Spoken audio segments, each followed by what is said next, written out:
suis Adi Sakassou. Je suis à l'état civil Bruges-Kwame. Je suis de Sakassou, d'où le nom de Sakassou. Bon, je peux dire, ça fait un bon moment déjà, mais officiellement pas connu. Je fais des compositions en fonction donc de la situation que je vis, mais à part ça, c'est seulement en 2019 là que je suis rentré en studio par l'intermédiaire d'un ami, bon, d'un patient. Il est venu se faire consulter. Donc comme j'ai l'habitude de poser les questions, tu t'appelles comment? Il dit son nom, et puis après, je lui dis mais qu'est-ce que tu fais? Il me dit les musiciens. Les musiciens, hein? Moi j'ai plein de textes qui sont là, je veux les exprimer mais je trouve personne. Ah, tu es musicien? Ok, ça m'arrange. Et après, il pensait que je plaisantais. Donc je l'appelais plusieurs fois. Et un jour il me dit ok, si tu veux faire, je vais t'envoyer donc sur un arrangeur et on va discuter. Et c'est comme ça ça s'est passé. Il a vu que j'étais vraiment sérieux. Donc depuis 2019, ça fait un an maintenant que je suis rentré en studio.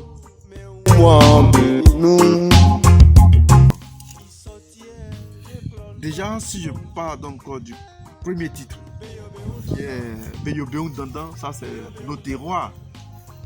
C'est-à-dire, Beyobeon Dandan, c'est celui qui se prend pour l'être suprême. Que après lui, il n'y a personne d'autre. Ok? Quand il a parlé, que personne ne dit le contraire de ce qu'il a dit. Et ça, comme je le dis, pour des humains que nous sommes, et que nous sommes des mortels, je pense que c'est trop de suffisance. Parce que demain, tu vas voir deux individus vont te prendre je sais pas, dans des cercueils pour t'envoyer à la mort ou bien au cimetière. Donc, quand on essaie donc de nous calmer et que les autres reconnaissent en nous ce que nous sommes véritablement. Et là, j'appelle ça Beyobeon Dandan, ça dit celui qui est gonflé. Et ça, on voit ça dans tous les... Dans notre société. On peut voir au sein de nos familles où le plus souvent, celui qui a un peu, quand il a parlé, il ne veut pas que quelqu'un d'autre dise le contraire. C'est aussi dans nos administrations. Le patron, il a parlé, allez, ça s'arrête là. Tu ne veux pas dire le contraire. Au sommet de nos États africains, partout dans le monde aussi, quand le président a parlé, si tu as dit le contraire, tu seras pourchassé. Et ça, ce sont des choses. En même temps, c'est dans la contradiction qu'on se forge. Parce que l'autre a dit telle chose. Oui, ce sont des critiques. Mais dans les critiques, tu regardes. Est-ce que ce qu'il a dit, c'est bon? Ou bien, mais c'est pas tout que tu prends, mais tu prends ce qui t'arrange pour pouvoir te bonifier. Et c'est ça qu'on cherche un être humain. Le deuxième, comme vous m'avez demandé les thématiques, le deuxième, c'est les élections. Les élections, c'est le titre, c'est élections. Je suis au pluriel. Vous dites que les élections en Afrique sont devenues des hécatombes.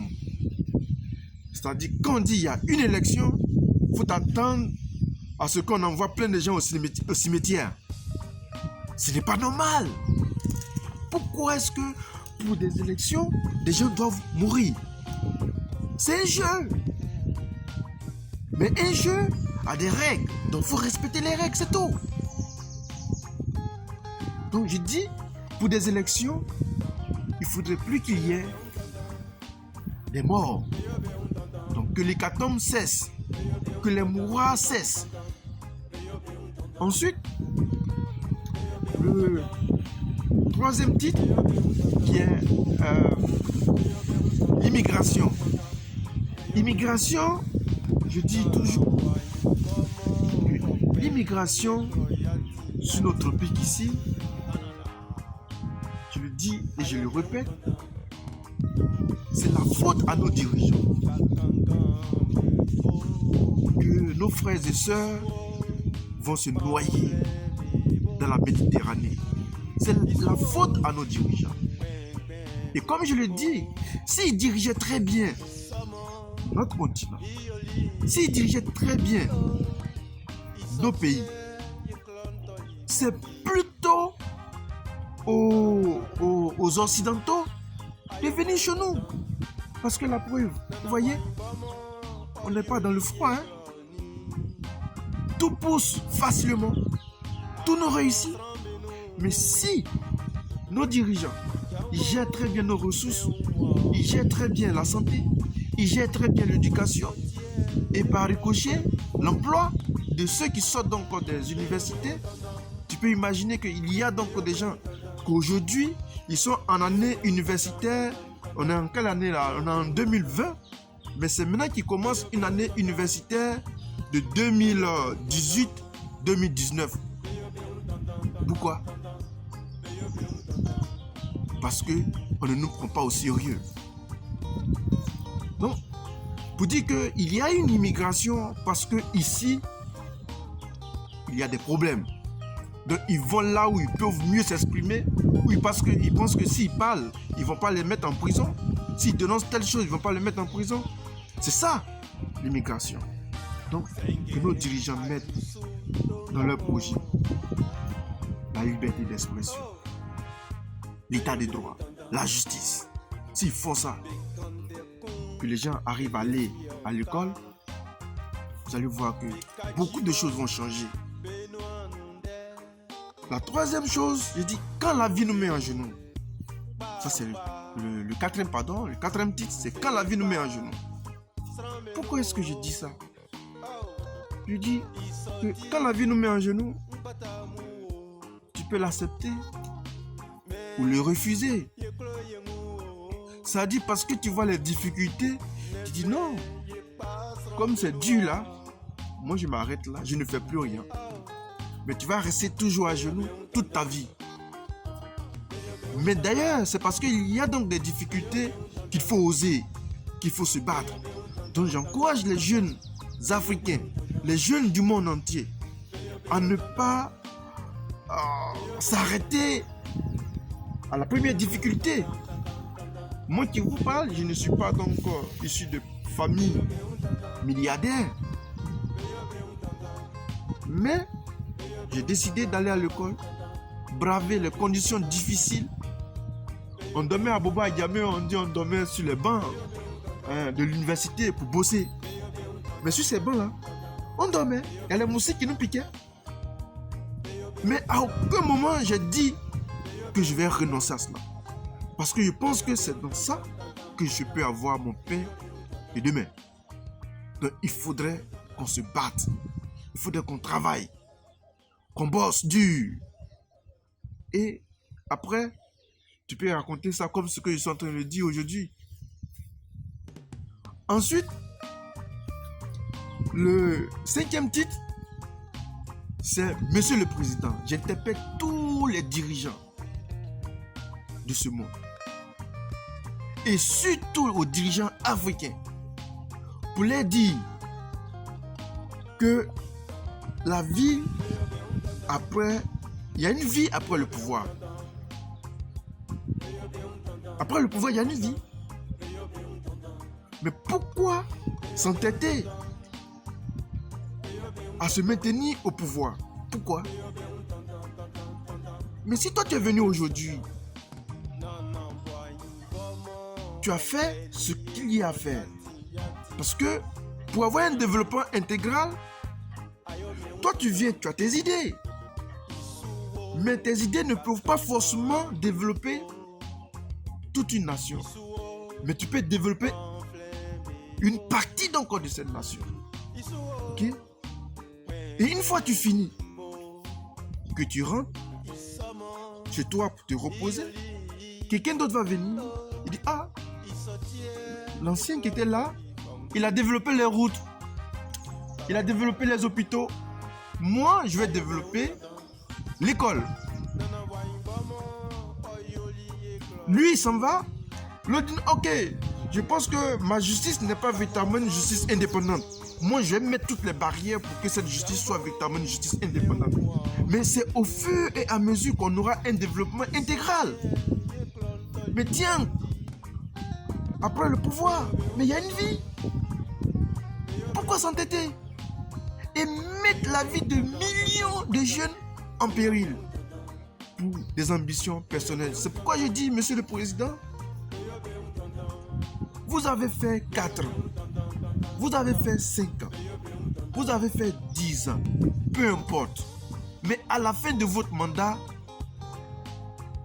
allez-y, vous asseoir. Tout simple.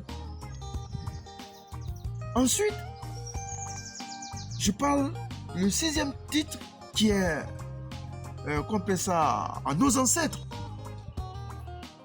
Mais j'ai dit, le continent africain, si je comprends très bien, et je sais que le continent africain est le continent qui a subi les pires formes d'humiliation au monde. Les pires formes d'humiliation. Je peux citer, pêle-mêle, l'esclavage pendant des siècles. Ensuite, ça ne s'arrête pas là. On arrive à la colonisation avec le travail forcé. Quel continent a vécu ça? Mais je le dis que nos ancêtres, malgré ça, ils n'ont pas baissé les bras. Ils ont lutté pour que vous et moi ayons ce qu'on appelle la liberté, ayons ce qu'on appelle la justice. Mais aujourd'hui, que nous sommes dirigés par nos propres parents, ça dit des sujets noirs comme moi, comme vous et moi, c'est là maintenant même on vit les drames que peut-être on n'a même pas vu sur les colons. Non! Donc je le dis que nos ancêtres ont subi toutes ces pires formes d'humiliation pour que vous et moi ayons la liberté, la justice. Mais ce n'est plus faisable. Donc il faudrait que ceux qui nous dirigent interrogent leur conscience. L'histoire. Pourquoi est-ce que nos parents ont subi tout ça? Et aujourd'hui, moi, je suis noir, je dirige donc des noirs, je vais faire de sorte que ce que les colons nous ont fait là, je mets ça derrière pour qu'on vive la dignité. Parce que pourquoi est-ce que les gens nous insultent quand on va en Occident? Parce qu'on ne se respecte pas ici. Si on se respectait ici là, les gens ne vont jamais nous insulter. La preuve, même si tu as eu ton visa, tu as eu ton billet d'avion, tu arrives en Occident, les gens pensent que toi aussi tu es passé par la Méditerranée. Non. Qu'on se respecte. Parce que moi, quand je vois un occidental, moi je n'ai pas donc de complexe. Pourquoi avoir du complexe? Il n'est pas plus intelligent que moi. Il n'est pas plus intelligent que moi. Nous sommes de temps différents, mais notre cerveau, anatomiquement parlant, identique. Donc, que nos dirigeants, parce que quand vous regardez tout ce que je dis, il a un dénominateur commun. D'où le titre de l'album qui est à nos dirigeants. C'est tout ça part donc de nos dirigeants. Le jour, les dirigeants africains seront réglo, ils penseront à leur population, vous verrez, tout ça va changer. Les Occidentaux vont nous respecter parce qu'on a tout ici, les matières premières, on a tout ici. C'est à nous de considérer tout cela. Et le dernier que si je n'avais pas chanté cette chanson, ça va me faire du mal. Qui dit, le 7e, tu vas te soigner en Europe. Tu sais, nous sommes là, on choisit des leaders pour nous diriger. Mais ces leaders qui nous dirigent, ils pensent que une fois arrivés au pouvoir, ils sont plus humains que nous. Donc, il y a des hôpitaux qu'eux, ils construisent. Ils sont responsables de ces hôpitaux. Mais il dit non. Certes, nous, on est responsables de ces hôpitaux, mais non, on ne va pas aller se soigner dans ces hôpitaux. Le peuple qui m'a voté là, lui, il n'a qu'à aller se soigner là-bas, dans ses mouroirs, dans ces hôpitaux mal organisés. Et puis moi, comme je suis le chef, tu vois, il faudrait que j'aille me soigner en Occident. Dans les hôpitaux, pas possible. On dit des luxe. Donc ils font du tourisme sanitaire. Quelqu'un me l'a dit, mais ça me fait rire. Mais ils font du tourisme sanitaire. Mais pourquoi? Tu décides de diriger un peuple. C'est toi qui te mets à la disposition de ce peuple et non le contraire. Mais ce que moi je constate en Afrique, c'est que quand on a mis quelqu'un au pouvoir, celui qui est au pouvoir devient l'être suprême et donc nous autres, toute la population, on se met à leur disposition et non le contraire. Non, il faudrait qu'eux se mettent à notre disposition. C'est ça, donc tu vas te soigner en Europe. Tu vois, il y a un journaliste qui a dit qu'un avion médicalisé qui vient chercher un dirigeant africain, un ministre ou bien un chef d'État ou bien autre, ça coûte au minimum 120 000 euros. Et il a extrapolé pour dire que ces 120 000 euros peuvent assurer 20 bourses d'études d'étudiants en médecine. 20 bourses d'études. Donc tu imagines le gâchis. C'est-à-dire, là, je parle donc de l'avion médicalisé. Tu imagines le gâchis? C'est énorme. C'est énorme. Qui se soignent ici. Maintenant, s'ils pensent qu'ils peuvent payer donc leur billet d'avion pour aller se soigner à l'étranger, qu'ils payent nous tous notre billet d'avion, toute la population, parce que là, tu vas dans les hôpitaux, il y a des parents qui ne peuvent même pas se payer une plaquette de paracétamol. Tu peux imaginer ça? Ça, moi, je te le dis. Parce que j'en croise tout le temps. J'en croise tout le temps. Deux fois, tu as oublié de mettre toi l'argent. Tu mets ta main à la poche pour payer donc quelque chose. Pour un temps, il y a ceux qui sont censés nous diriger, qui laissent ça, qui vont se soigner en Occident. Pourquoi? Que la population regarde maintenant. Ce que moi je fais, je suis un éveilleur de conscience. Que la population regarde maintenant. Ceux qui mettent à la tête des différents États africains, que ceux-là se soignent aussi dans leur propre pays. Tu peux imaginer que le président français va laisser la France pour aller se soigner en Allemagne, aux États-Unis, ou bien il va laisser la France pour venir se soigner en Côte d'Ivoire? Impossible. Impossible. La preuve, quand tu es mieux considéré, c'est celui qui quitte son continent africain, son pays africain, pour aller se soigner en Occident. Tu as une fois vu ça où? Macron n'a qu'à laisser la France pour aller se soigner aux États-Unis. En même temps, il arrive là. En même temps, il quitte le pouvoir. Parce que les Français ne vont pas lui tolérer cela. Le Premier ministre britannique, il est tombé malade de la maladie Covid-19. Mais il a été hospitalisé où? Chez lui, dans son pays. Mais pour nous, quand ils sont malades, ils prennent l'avion avec les derniers publics, ils vont se soigner en Occident. Moi, je n'ai rien à cirer. Si un particulier, un homme d'affaires dans le privé, il a suffisamment donc de sous qui pense qu'il peut aller se soigner à Paris ou bien aux États-Unis, ça c'est son argent. Mais tu nous diriges, tu es responsable de nos hôpitaux et tu vas te soigner en Occident. C'est se fout de nous. C'est se fout de nous. C'est de se foutre éperdument de nous. Et tu nous écrases. Il faudrait que les hôpitaux qu'ils vont fréquenter là-bas, ils puissent les installer aussi ici. Et nous tous, on pourra en bénéficier. Vraiment, ce sont les... Vous voyez, c'est un peu passionnant, mais parce que, effectivement, si je n'en parle pas, je sais qu'il y a d'autres qui le disent. Ils me le disent plus bas. Mais moi, je le dis plus haut. pour que tout le monde entier puisse s'entendre. Merci. La plupart donc des problèmes dont je parle ici, 90% sont des problèmes africains. Et qu'on peut les résoudre sans tirer un coup de fusil, par le dialogue, par la considération de l'autre, pas en se faire béyobéon dandan. Oui, non, on se calme et puis on discute. Entre Africains, on trouvera toujours on trouvera toujours une solution à nos problèmes. Pas forcément casser un bus, pas forcément donc tirer sur quelqu'un qui dit non. Non, il dit non, mais il le dit par la bouche, et non par les armes.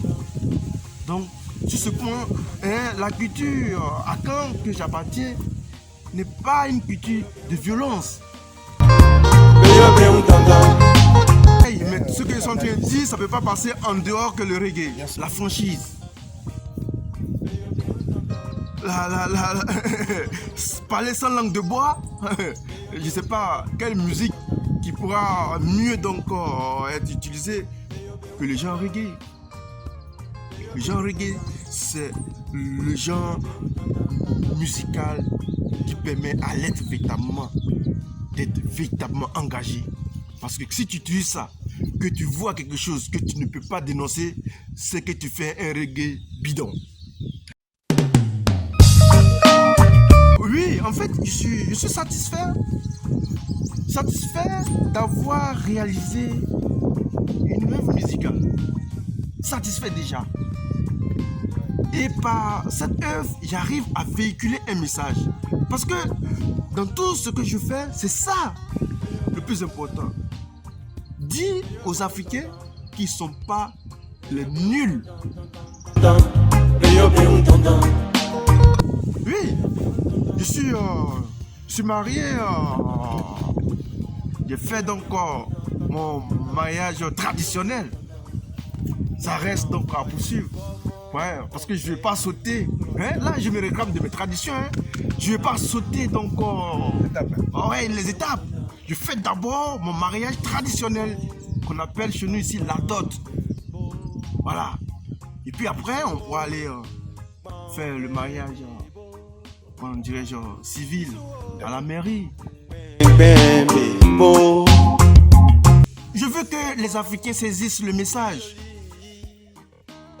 Si les Africains, si un Africain, au moins un Africain sur 5 ou bien sur 10, arrive à percevoir le message, l'Afrique va changer. Parce que